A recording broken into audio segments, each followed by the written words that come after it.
Do you want more success, more growth, more results? Then it's time for the Boundless Success Accelerator from the Modern Observer Group. This isn't your average coaching program. It's where top performers come to dominate.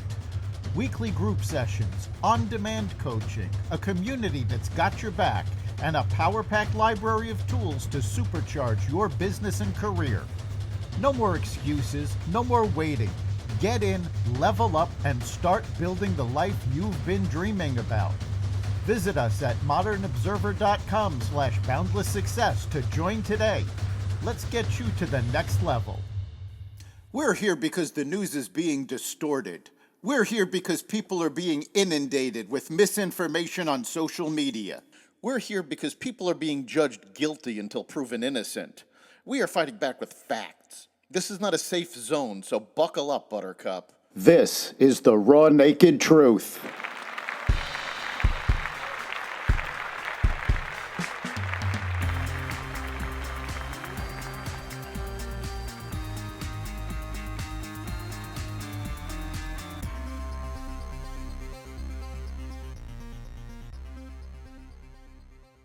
Russia-Ukraine negotiations, another court win for the Trump administration, retail sales rise, and more. Welcome to the Raw Naked Truth. I'm your host, Eric Lopkin, and here's the news you need to know. President Donald Trump said he and Russian President Vladimir Putin made great progress despite reaching no deal on Ukraine after a nearly 3-hour meeting in Anchorage, Alaska on Friday. The two leaders delivered brief remarks afterwards, but took no questions and shared no specifics about their talks. There were many points that we agreed on, most of them, Trump said, but cautioned that there's no deal until there's a deal. Russia has agreed to allow the U.S. to provide security guarantees to Ukraine as part of ending the war, according to President Trump's special envoy, Steve Witkoff, who attended Friday's peace summit.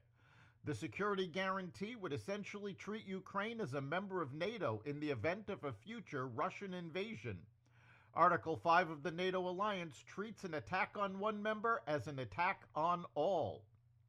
Ukrainian President Zelenskyy on Saturday outlined firm conditions for a real peace ahead of a high-stakes meeting with President Trump today.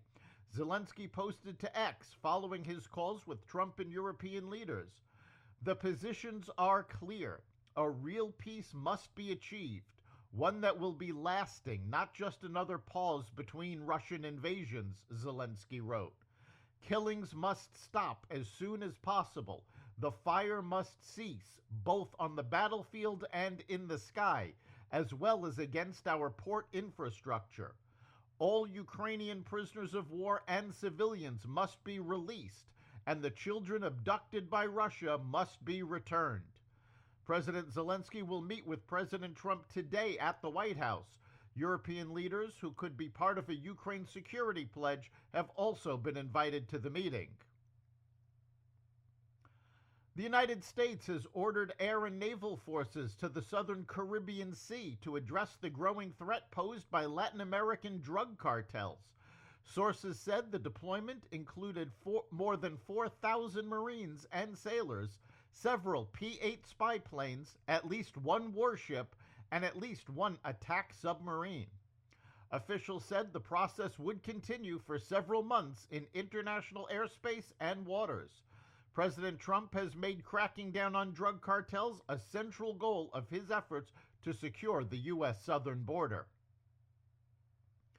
Wonder Woman actress Gal Gadot returned to her homeland on Sunday to stand with grieving families at Hostages Square in Tel Aviv, widely regarded as the epicenter of Israel's hostage activism. The former Israel Defense Forces soldier and Wonder Woman star embraced those whose loved ones have been held by Hamas for nearly 2 years since the October 7, 2023 attack. Her vision coincided with Israel on Hold Day, a nationwide protest organized by the Hostages and Missing Families Forum, which is demanding the government prioritize negotiations for the release of the roughly 50 remaining hostages abducted during the Hamas-led assault. Nearly 20 are believed to still be alive. Families fear the government's recent approval of an expanded military campaign in Gaza, including a planned takeover of Gaza City, could endanger their loved ones rather than secure their release. As Israel prepares to expand its operations in the enclave, a quiet resistance is emerging against Hamas. In eastern Rafah, teachers are laying the foundation for the first schools focused on peace and tolerance under a non-Hamas civil administration. Samira Musa Mohammed Abu Mosa, one of the educators, told the Center for Peace Communications in an interview, "I despise Hamas because they were discriminatory. They were extremely biased, even when posting jobs. You had to have connections to get work." Her classroom has become a space where children are learning. During a recent lesson, she asked her students, "Is it okay to violate a girl's rights and lock her in her room?" The response was immediate. "No way," the kids replied. Everyone has the right for freedom. She emphasized the broader mission of education beyond academics. The State Department announced on Saturday that it was halting all visitor visas to individuals from Gaza while it reviews the issuing process. All visitor visas for individuals from Gaza are being stopped while we conduct a full and thorough review of the process and procedures used to issue a small number of temporary medical humanitarian visas in recent days, a post on X from the State Department read. Neither the State Department nor Secretary of State Marco Rubio commented on what triggered the sudden review. Sources have indicated that Hamas terrorists may be attempting to flee Gaza before Israel increases their activities in the Gaza Strip. A federal appeals court panel has cleared the way for the Trump administration to largely dismantle the work of the Consumer Financial Protection Bureau, lifting a lower court judge's injunction that had preserved the agency's structure and barred mass layoffs for months. The 2-1 ruling, authored by Judge Gregory Katsas, said a series of legal defects in the lawsuit brought by the CFPB employees and the NAACP doomed the case and required the district court judge's blockade to be lifted.